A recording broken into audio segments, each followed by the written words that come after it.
Assalamualaikum warahmatullahi wabarakatuh. Keluarga besar MA/NU Lutful Ulum Monokerto Pasuruan Trangkil Pati mengucapkan selamat menunaikan ibadah puasa di bulan suci Ramadan. Semoga Allah memberikan kemudahan terhadap segala urusan kita. Amin Allahumma amin. Para pemirsa yang dirahmati Allah Subhanahu wa taala, Nabi besar Muhammad sallallahu alaihi wasallam bersabda, "Alaikum bisunnati wa sunnatil khulafair rasyidin al-mahdiyyin addu 'alaiha bin nawajid." Wahai umat Islam, berpeganglah secara konsisten dengan sunnahku dan sunnah penggantiku yang mendapat bimbingan Allah, atau yang dikenal dengan Khulafaur Rasyidin, Abu Bakar, Umar, Utsman, Ali. Peganglah dengan sekuat tenaga, digambarkan oleh Nabi dengan addu 'alaiha bin nawajid, gigitlah dengan gigi geraham, artinya peganglah sunnah Nabi dan sunnah sahabat-sahabat Nabi dengan sungguh-sungguh, dengan sekuat tenaga, dengan istiqomah, dengan konsistensi yang tinggi. Para pemirsa yang berbahagia, ada dua istilah yang cukup populer di tengah-tengah kita. Yang pertama adalah sunnah, yang kedua adalah bid'ah. Hadratus Syekh Kiai Haji Muhammad Hashim Asy'ari di dalam kitabnya Risalatu Ahli Sunnah wal Jamaah menjelaskan, sunnah secara bahasa adalah sesuatu yang dilakukan secara rutin atau secara istiqomah. Sesuatu yang terjadi berulang-ulang yang dilakukan secara rutin, secara bahasa namanya sunnah. Secara istilah, kata Hadratus Syekh, yang namanya sunnah adalah mawadhaba alaihin nabiyyu was sahabah wa man yuqtada bih. Sunnah adalah sesuatu yang dilakukan secara istiqomah, secara terus-menerus oleh Nabi, oleh para sahabat, dan orang-orang yang bisa dijadikan contoh, orang-orang yang bisa dijadikan teladan di dunia ini. Para pemirsa yang berbahagia, sebagaimana sabda Nabi besar Muhammad SAW yang tadi saya sampaikan, bahwa kita diwajibkan oleh Nabi untuk mengikuti sunnah Nabi, sunnah para sahabat-sahabat Nabi, dengan menggigitnya, dengan bersungguh-sungguh melaksanakannya secara disiplin dan dengan konsistensi yang tinggi. Nah, lawan dari sunnah adalah bid'ah. Hadis Nabi yang populer dalam hal ini adalah man ahdasa fi amrina hadza ma laysa minhu fahuwa raddun. Sesuatu yang baru dalam masalah ini, di dalam agama ini, yang tidak termasuk di dalamnya, maka dia tertolak. Kemudian sabda Nabi yang lain, wa kullu bid'atin dhalalah wa kullu dhalalatin finnar. Setiap sesuatu yang baru yang tidak sesuai dengan agama kita, maka itu namanya bid'ah. Dan sebagian bid'ah, kata para ulama, kul bimakna ba'du, sebagian bid'ah adalah sesat, dan setiap kesesatan resikonya masuk neraka.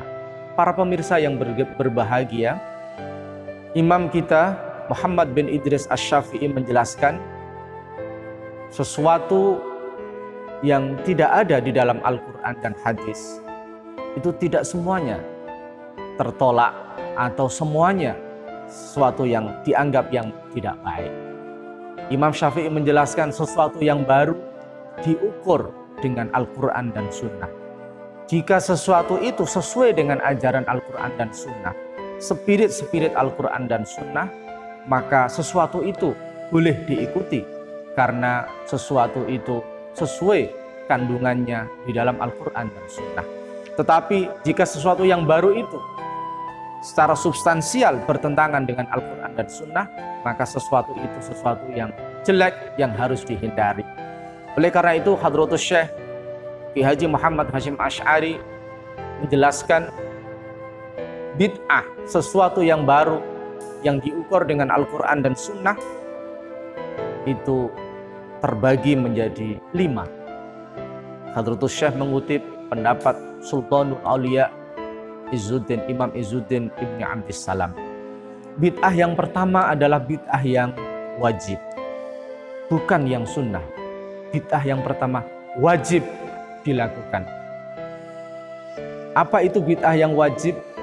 Dicontohkan oleh Izzuddin Ibn Abdissalam yang dikutip oleh Hadratus Syekh Ki Haji Muhammad Hasyim Asy'ari, seperti kata'allumin nahwi was sarfi, mempelajari ilmu nahwu dan ilmu saraf. Kenapa? Karena ilmu nahwu dan saraf adalah 2 cabang ilmu yang digunakan untuk memahami Al-Quran dan Sunnah. Jadi mempelajari ilmu nahwu dan saraf hukumnya wajib sebagai sarana untuk memahami Al-Quran dan Sunnah Nabi kita Muhammad SAW.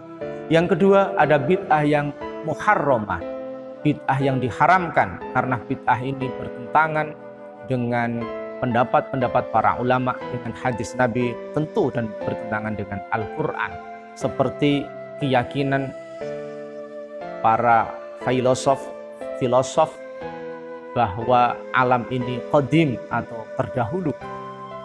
Keyakinan sementara orang bahwa tidak ada surga dan neraka, tidak ada kebangkitan nanti di akhirat.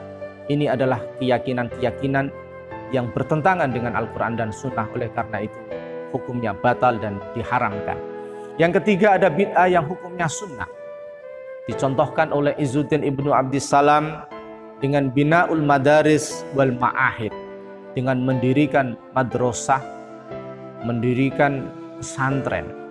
Jadi madrasah sebagai tempat untuk mempelajari Al-Quran dan Sunnah itu sangat dianjurkan, karena lewat lembaga inilah lahir pejuang-pejuang dan pelajar-pelajar Islam yang memahami Al-Quran dan Sunnah. Yang ketiga, ada bid'ah makruhah, bid'ah yang dimakruhkan. Imam Izzuddin Ibnu Abdissalam memberikan contoh seperti menghiasi masjid. Dalam konteks zaman dulu, masjid ketika banyak dihiasi, maka dikhawatirkan akan mengganggu kekhusyuan orang yang melakukan sholat di dalamnya. Dan yang terakhir, ada namanya bid'ah yang mubahah, bid'ah yang diperbolehkan, katawasuk fil ma'akil wal masyarib, yaitu ketika kita diberikan rizki oleh Allah, kemudian kita bisa menjamu seseorang dengan berbagai macam makanan, dengan berbagai macam minuman yang bervariasi, itu bid'ah yang mubahah, bid'ah yang diperbolehkan.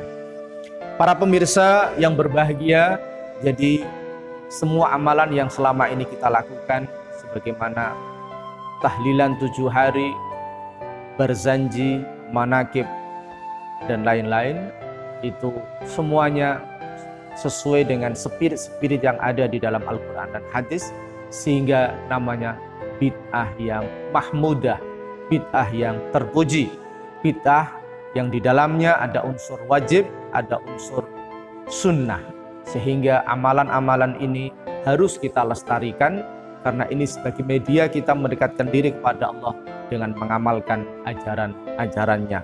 Semoga Allah membimbing kita sehingga langkah kita sesuai dengan tuntunan baginda Nabi besar Muhammad SAW, tuntunan para sahabat, dan tuntunan para ulama yang mendalam ilmunya dan hanya takut kepada Allah Subhanahu wa taala.